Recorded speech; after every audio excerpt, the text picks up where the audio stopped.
An attack from Belarus. Zelensky made an urgent statement. Does Kyiv really need to prepare for the threat again?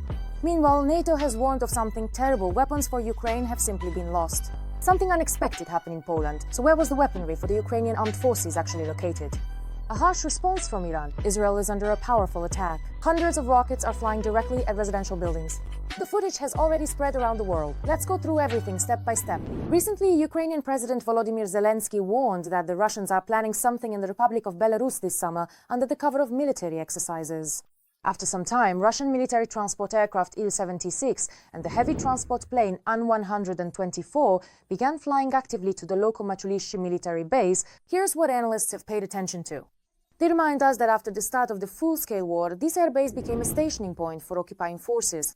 There, the Russians temporarily deploy A-50 long-range radar detection aircraft and MiG-31 fighter jets. Meanwhile, analysts suggest that the increased activity in Russian transport may indicate preparations for the joint Russian-Belarusian exercises Zapad 2025. These exercises are scheduled for September. Their scenario and scale are the same as in 2022. But in Minsk, officials insist that these exercises will not pose a threat to neighboring countries. They even claim that the exercises have supposedly been moved away from the border. At the same time, Volodymyr Zelensky stated that Lukashenko is afraid Ukraine will interpret the presence of Russian troops at the exercises as preparation for an offensive. He understands, after our countermeasures in the Kursk direction, if we sense a threat, what we are capable of. And I think this will be an influential factor in whether anything might be initiated from the Belarusian side during the exercises. As Zelensky noted, according to intelligence data, there is a possibility that the training bases will be moved deeper into Belarus, further from the borders with Ukraine. As Zelensky explained, this will be done in order to avoid provocations and a Ukrainian response. Meanwhile, the leader of the Belarusian opposition, Sviatlana Tsikhanouskaya, believes that the large-scale military exercises by Russia and Belarus could pose a real threat to NATO's eastern flank. According to her, Belarus is once again becoming a possible launching pad for attacks.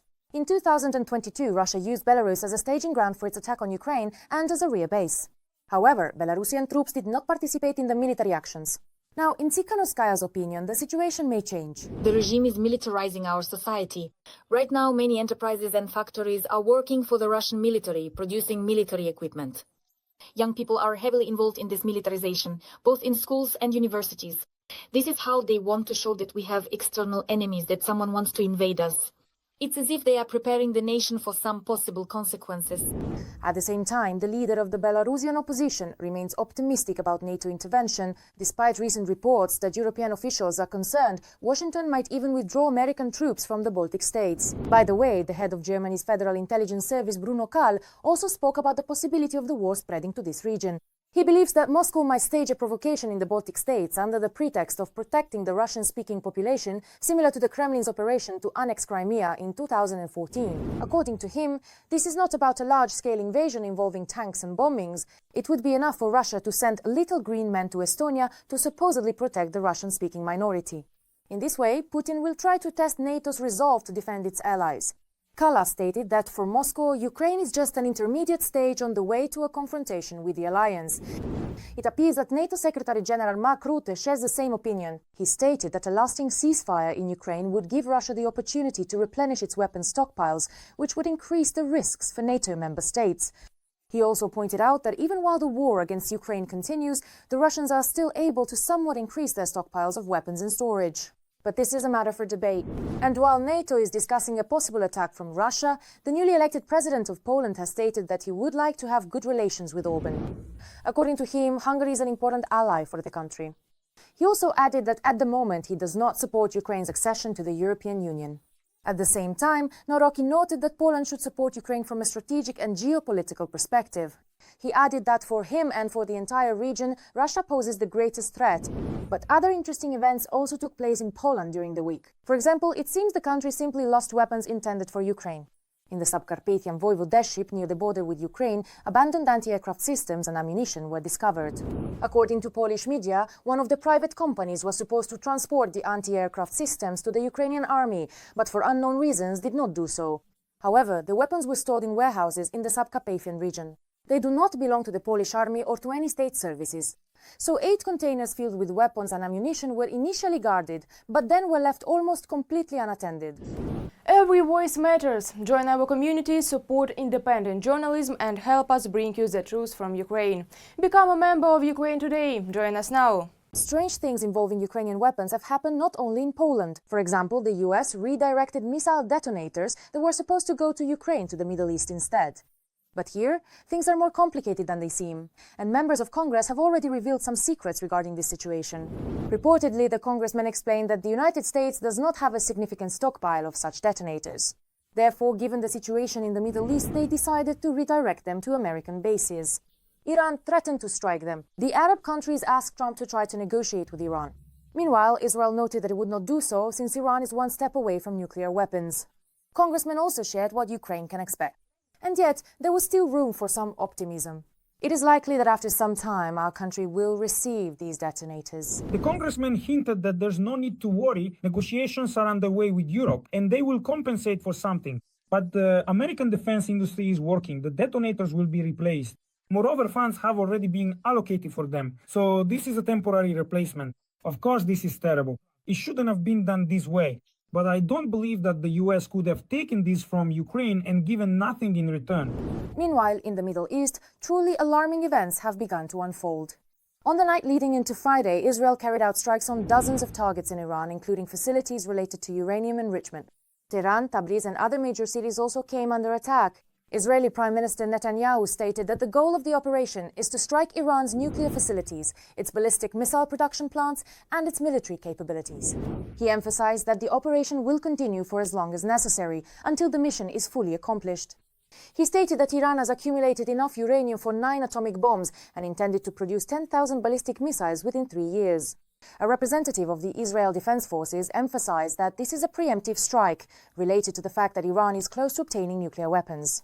He noted that Israel will not allow a regime whose goal is the destruction of the state to possess weapons of mass destruction. As a result of the Israeli strikes, the commander-in-chief of the Islamic Revolutionary Guard Corps, General Hossein Salami, who was considered one of the most influential military figures in Iran, was killed. It is also known that the chief of staff of the Iranian Armed Forces was killed. Iran's supreme leader warned that Israel faces severe punishment for the attack. Iran's Ministry of Foreign Affairs stated that the country has the right to take revenge on Israel. At the same time, the Iranian Foreign Ministry claims that Israel would not have been able to carry out the strike without US support. A state of emergency has been declared in Israel. Schools, kindergartens, universities and all businesses except for critical infrastructure are closed. The country's airspace is closed. Iran has also closed its airspace. However, US Secretary of State Marco Rubio denied any US involvement in the strikes. He stated that Israel carried out the attack on Iran unilaterally. As noted by Western media, Washington was aware of the strikes in advance, so Israel's attack on Iran did not come as a surprise to the US. At the same time, the United States was not involved in the attack militarily and hopes that Iran will return to negotiations. Iran cannot have a nuclear bomb, and we hope to return to the negotiating table. We'll see. There are few people in the leadership who will not come back. The spokesperson for the Israel Defense Forces stated that during the attack on Iran, more than 100 targets were hit. According to her, 200 fighter jets were involved in the strikes on Iran. She also said that more than 330 different munitions have already been dropped. As CNN notes, photos released by the Israeli military show that American-made F-35, F-15 and F-16 fighter jets took part in the airstrikes on Iran. It has become known that as a result of the attack, the former head of Iran's Atomic Energy Organization and a key nuclear physicist involved in the uranium enrichment program were eliminated, as well as the president of the Islamic Azad University and a specialist in laser isotope separation. Israel continues to strike military targets on Iranian territory. It is reported that the Israeli military may have hit a Shahed drone manufacturing plant and also bombed a drone production facility in Tabriz. Afterwards, Iran began retaliatory attacks on Israeli cities. There is no information about civilian casualties. Strikes on homes and skyscrapers have been recorded. As a result of Iran's strikes on Israel, 5 Ukrainians were killed, including 3 children. Tehran launched hundreds of ballistic missiles towards Israel. The IDF asked the population to take shelter in protected areas and remain there until further notice. Tel Aviv was hit by Iranian missiles.